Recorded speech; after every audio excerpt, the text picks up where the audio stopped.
Hello everyone, this is Tribecast, episode 17, and my name is Marina. This week I have packed up the microphones and went to Helsinki to an event called Diversity at Work, organized by Finternational. The event had a set of amazing speakers, so let me give you a few names. Andre Noel Shaker and Camila Sultanova from MySpeaker, Rika Yakovori from Go4, Robert Brooks and Jen W. Johnson are only some of the inspiring people I have been listening to. The event was streamed, so you can find it online, and I would definitely recommend you to register for the next events organized by Finternational. Unfortunately, several technical issues stopped me from recording a good interview with any of the speakers. So instead, I invite you to listen to an interview with the founding father of Finternational, Sami Puttonen, which was already released in the episode 7. And afterwards, you'll hear Jukka Matikainen, who will represent both New Factory and a startup called Revonte. So, let's get started. Hello, Sami. Could I ask you to tell a few things about yourself? Hello. Yes, so my name is Sami Puttonen, originally from Tampere. I'm a professional on the field of education, particularly on higher education. Recently been involved with the international scene with the several years. Work at the International Student Affairs, being startup entrepreneur, helping on edtech field to bring international students to Finland.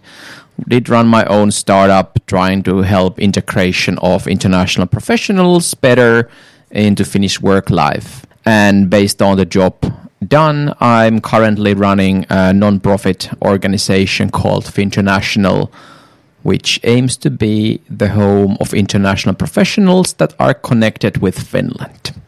Okay, could you please open up a bit more on what kind of opportunities Finternational provides for international professionals? So Finternational is, as I mentioned before, quite a new thing. We established it officially on December 18, so it's at this point a few months old. So things are kind of taking its shape. The focus is on developing on international professional competences. So helping you understand, learn about yourself, skills, provide different trainings and give you better connections to work life as well peer support network. And what exact steps are you taking for it? Do you organize some kind of, master classes? Do you organize networking events? What do you guys do?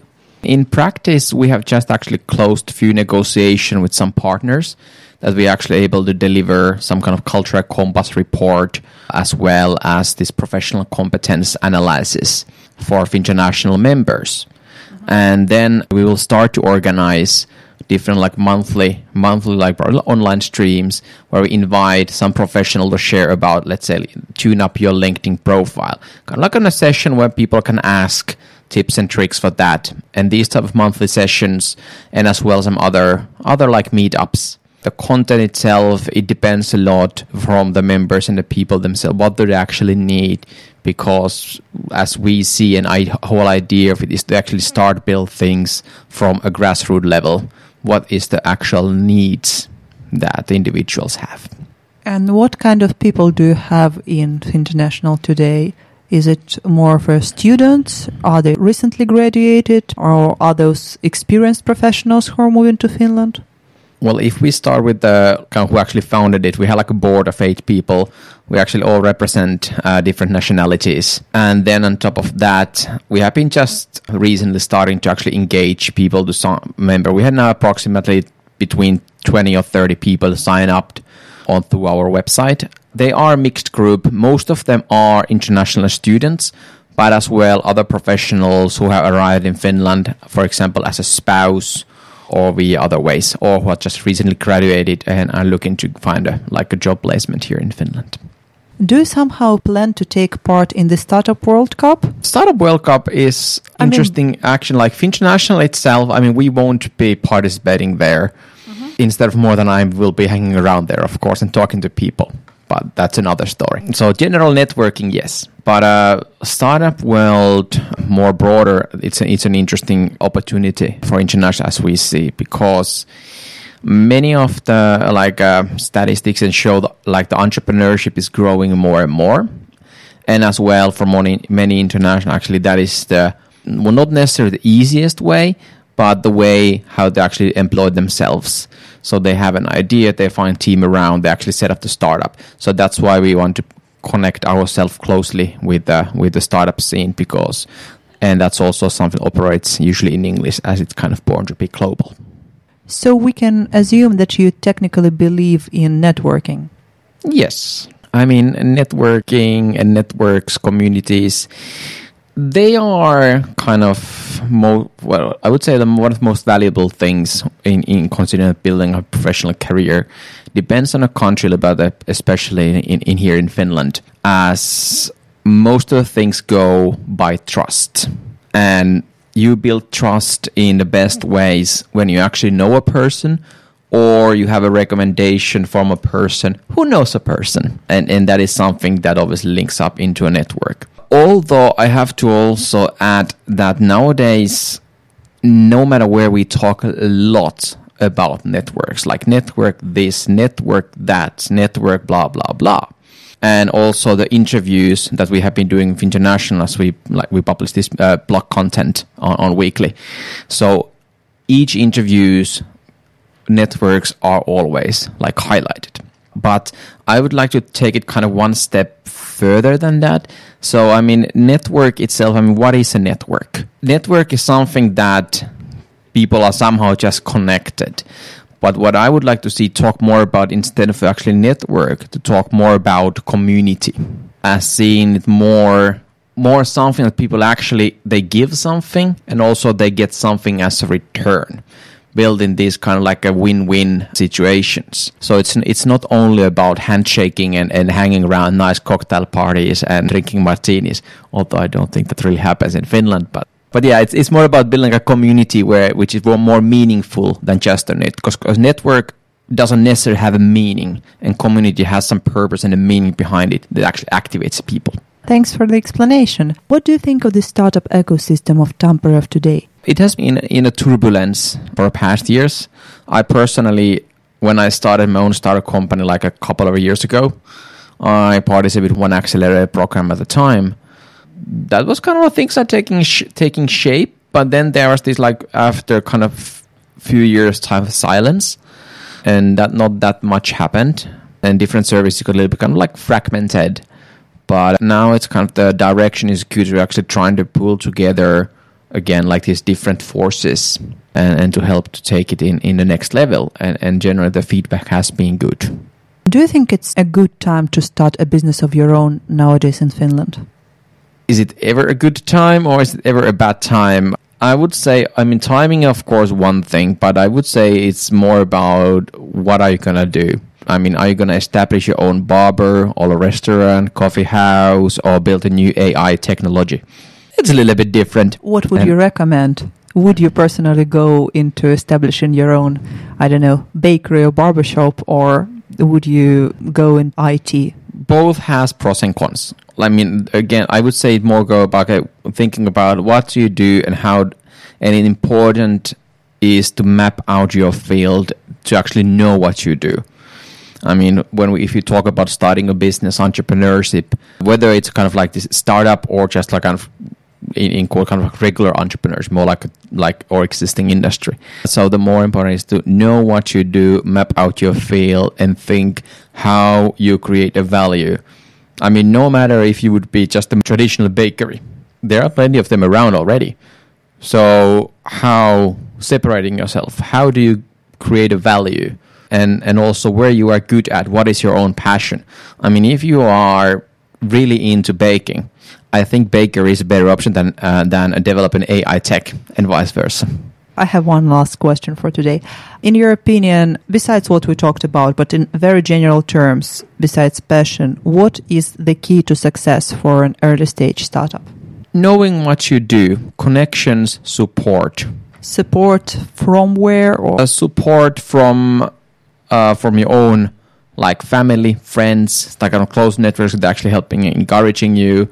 Support from the side of like, let's say, other like peers. Well, financial support is just, of course, one thing as well, the funding.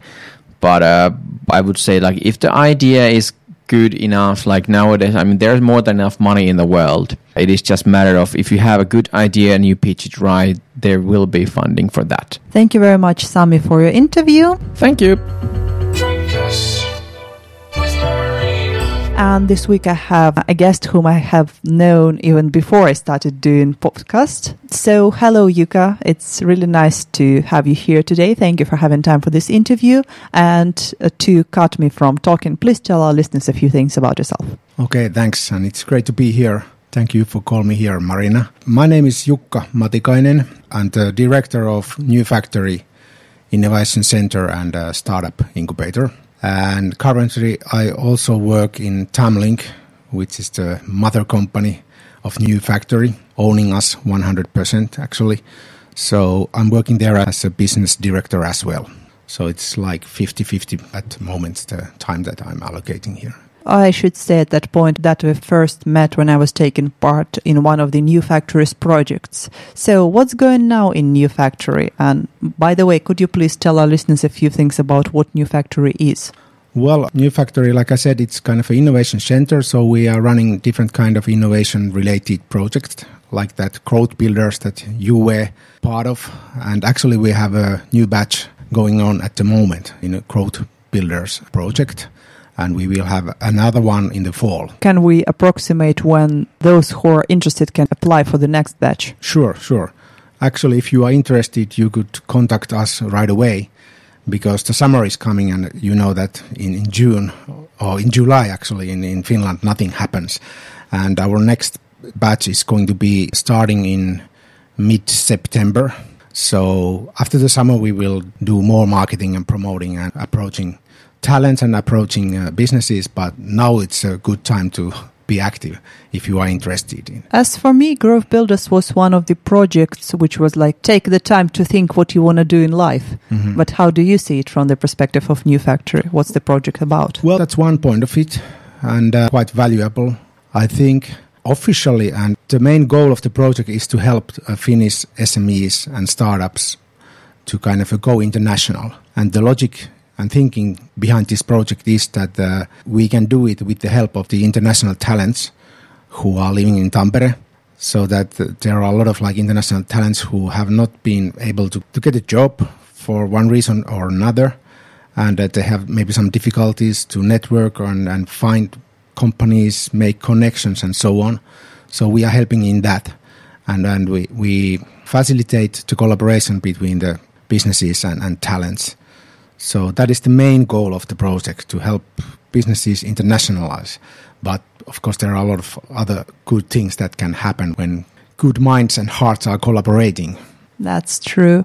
What are other projects which are ongoing in New Factory or will start soon? Well, actually, in New Factory, we are going through some changes at the moment. As you know, we have been running these accelerator programs since 2010 already. Started with the brand Protomo, and then we, for several reasons, abandoned that. And later we used just a simple name, New Factory Startup Program.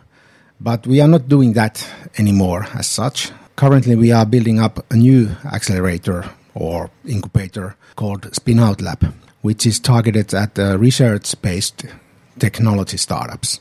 And we are doing that in a very close collaboration with Tampere University. So it's kind of a new thing and we are proceeding with it. And there are still some open issues like related to space and related to some other stuff. But I would say that you will hear more about that after the summer. And hopefully in the beginning of the next year, we will be in full speed with that. Right. And good luck with that. Thank you. And if Tribe Tampere can somehow collaborate within this project or any other project, we're always happy to join in. Sure. Thanks. One of the things you also find time for in your quite busy schedule is being the board member of Revonte. Mm-hmm. And at that point, I would like to remind our listeners that Revonte was one of the participants, one of the two most successful participants, to put it this way, of the recently ended Nordic Startup School. Yeah, that's First of all, congratulations on, I guess we can call it a second place. Okay, thank you. Yeah.